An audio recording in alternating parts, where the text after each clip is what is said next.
జన్మల పుణ్యము నీకిన్ని సేవలు చేయగా,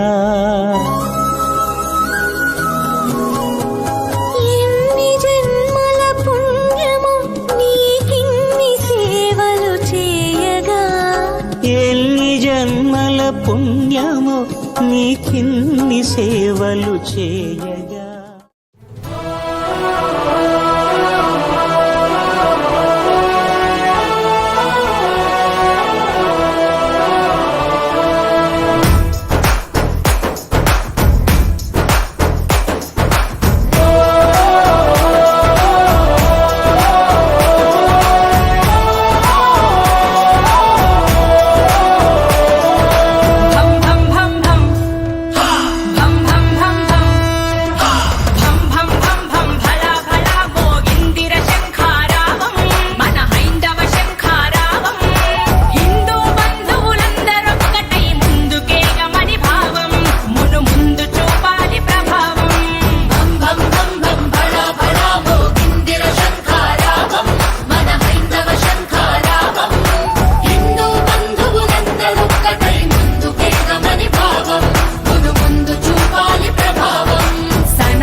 పునర్వైభవ పునరుద్ధరణ కోసం, ఆలయాల ఆత్మగౌరవాన్ని నిలపడం కోసం ఆత్మవిశ్వాసంతో దీక్షా కంకణబద్ధులై సంఘటితమై ఒక సైన్యంగా తరలివచ్చిన లక్షలాది హిందూ జన బంధు సందోహానికి 100 కోట్ల వందనాలు అర్పిస్తున్నాను.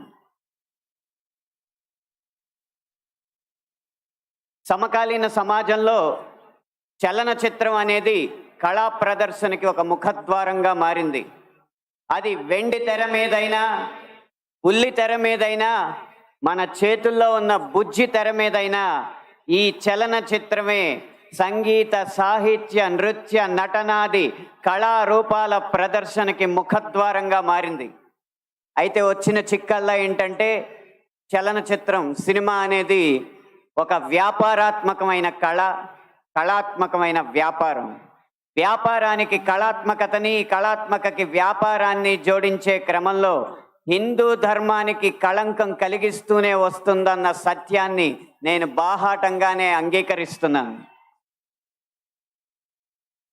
అయితే మరే రంగానికి చెందిన వాడినో అయితే జరిగిన ఈ తప్పుకి విమర్శించవచ్చు, జరుగుతున్న ఈ నేరాల్ని వీటిపైన విరుచుకుపడచ్చు. కానీ అదే సినీ రంగానికి చెందిన వాడిని కాబట్టి ఇప్పటిదాకా జరిగిన ఈ హైందవ ధర్మ వ్యక్తిత్వ హననానికి యావత్ ఈ హిందూ సమాజం ముందు సినీ రంగం తరపున క్షమార్పణలు సమర్పిస్తూనే నేను ముందుకు వెళ్తున్నాను. ఆ క్షమార్పణలు కనుక నేను సమర్పించకపోతే ఇంకొక మాట మాట్లాడే అర్హత కూడా నాకు లేదు. అయినా ఇక్కడ 4 మాటలు మాట్లాడడానికైనా నాకున్న ఒకే ఒక్క అర్హత ఏంటంటే, ఇక్కడ ఈ హైందవ శంఖారావాన్ని, శంఖనాదాన్ని పూరించిన విశ్వ హిందూ పరిషత్ నిర్వహించిన సరస్వతి శిశు మందిర్లో నా ప్రాథమిక విద్యా అభ్యాసం జరిగింది కాబట్టి.